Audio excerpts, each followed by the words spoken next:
Day 69. Um, this is sort of like in addition to day 43 when I had my girlfriend on and we talked about the personality changes.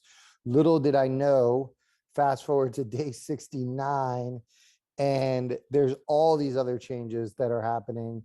Um, and I'll go in depth into that, but this is about really feeling like a different person, a new person. And so not only just the personality changes, but the physical changes. I'm actually not wearing a hat because, I talked a little bit about my hair loss and sort of look at that balding. It's tough. Like it's really tough. First seeing, the personality changes, you feel them on the inside, but then you start seeing the physical changes. And although the doctors are saying my hair will grow back, if I get a craniotomy, they're going to shave my head. So I just cut my hair and it might even get shorter.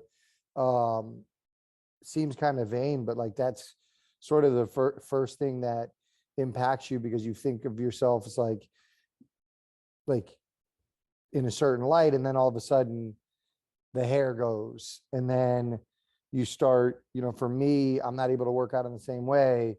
Um, you start gaining weight and you just feel different, and that presents a different set of challenges on top of other things that happen that I'll get into regarding the chemotherapy and actually tapering back the medication. So understanding sort of those other pieces, which were even further unexpected.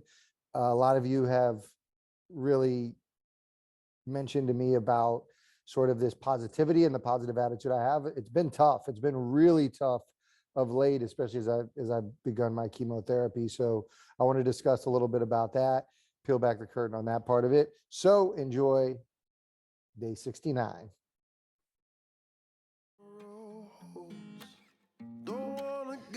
YouTube fam, I'm back.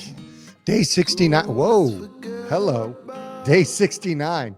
Voice changes. I didn't know we were going to talk about changes today, but I didn't know we were going to talk about voice changes. Now, this is maybe the moment you've all been waiting for. I mentioned and alluded to earlier about everybody is waiting, I think, to see when the other shoe is going to drop, like all this positivity. And when I do these videos, I tend to lean on the positive side, which is my natural disposition. But it's tough. And I'm not sure. Today's been tough. The last couple of days have been tough. I'm not sure if that's going to come across in this video, but speaking transparently, the impetus to this video is just all the changes going on. If you watch my last video, I talked about chemotherapy has begun. So this is the third day of chemotherapy. And so I had done the video that I mentioned with Lindsay about personality changes.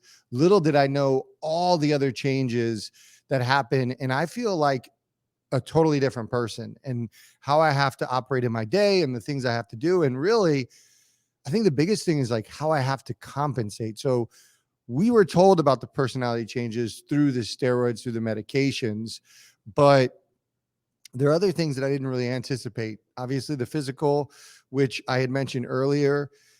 And I want to be clear, I don't need any positive reinforcement on this. I don't need anybody telling me like, no big deal about your hair. Like until you lose your hair, until you start losing your hair, especially someone who's historically known to have a luscious head of hair, until you do that, it's just easier said than done. It's like the physical representation of what's going on with you.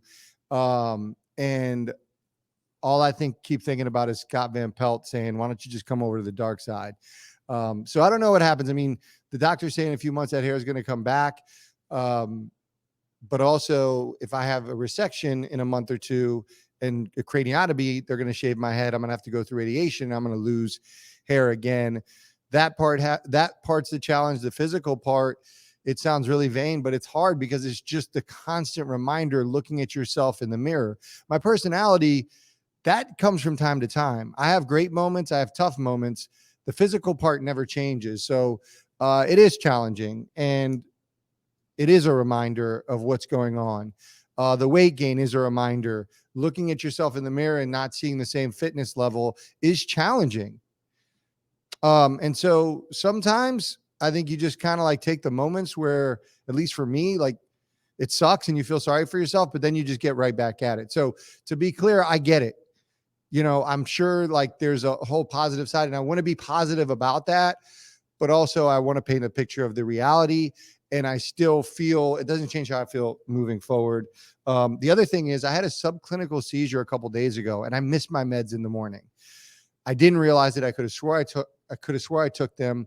But essentially what a subclinical seizure is, as I understand it, is you have a seizure without going unconscious. And it was a crazy feeling. I had to call EMTs. I had to call 911. And it was really scary, but I thought I was on the verge of a seizure. Turns out I was having a form of a seizure, and it was due to the fact that I didn't take my morning meds. So I had supposed to take them at 9 a.m. It was 10 p.m. Still hadn't took them. So I'd gone over 24 hours without taking them. That was a big scare. The positive that came out of that, I would say the silver lining that came out of that, is I can now recognize fairly early on the symptoms when a seizure is coming on within like hours before. So that's actually a good thing, because I had noticed probably 2 to 3 hours prior. And now when I sense that, I can double check my meds, whatnot. The other thing, as I'm stumbling over my words, the other change that I think is the most challenging out of all of this is these subtleties that happen basically around my speech. I've spent a lot of my time in my career either speaking in front of people as a professor, speaking in front of the camera. Words haven't been so challenging as to escape me in the past. That's a hard part, because it's very subtle and you could catch it here and there. But for me, it's obvious and it frustrates me. And I think trying to manage the frustration is one of the most challenging aspects of this whole thing, whether it's regard to speech, whether it's in regards to little things like I may stumble as I walk, or like catch my foot on something. And it's frustrating because, one, anybody around you kind of freaks out a little bit. But then two, you're like, okay, is this because of the tumor, or is this just because I'm just not paying attention? So those are all the changes that happen that you don't necessarily think about. And I may have mentioned this early on, it's like death by 1,000 cuts.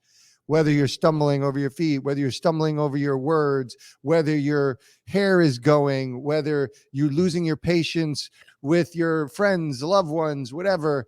It's just this growing frustration that you're like battling every single day. And I don't know what can prepare you for it. On top of that, going through the chemo piece, and there's obviously uncertainty around the chemo part of it. I will tell you the amount of sleep I've gotten is incredible. I've slept so much, especially after a subclinical seizure. I slept the entire next day till 5 p.m. I was basically in my bed, and apparently that's normal after that happens, is your body's just trying to recover. But then obviously with the chemo, one of the side effects is restlessness. So again, as someone who doesn't necessarily sleep very late, it's hard for me to get out of that mental state of like getting up. Like, well, if your body says it needs to rest, it needs to rest. Again, one of the things that's easier said than done. I know I'm going to get the messages, let your body rest, listen to your body. That is easier said than done, especially depending on what type of person you are. So, man, the mind game is real in this thing. This is more a battle of the mind than any other battle in general. And also part of all the other information that's coming in conjunction with what you're trying to battle with yourself, then everybody's perspective on how they think you should handle it. So all in all, it's a different kind of challenge. But again, I set out to really, like I said earlier, peel back the curtain on this journey. And right now it's in one of the valleys of the journey. However, next week I may be going to Amsterdam, Europe with Lindsay, and I expect that to be a peak. I'll be through the first cycle of the chemotherapy, so we'll see how I bounce back, how I recover. But all in all, we knew these days would come. And, tomorrow's another day. We'll see how we respond. And I hope there's some value that gets out of this. And I'll continue to let you guys know how that plays out and how it manifests itself. But that is it for day 69. Every Friday, we give out the updates. Every Monday, we do sort of a lesson learned along the journey. And then here and there, we'll sprinkle in under other videos. I appreciate you guys joining, and I will see you in the next one. Bye.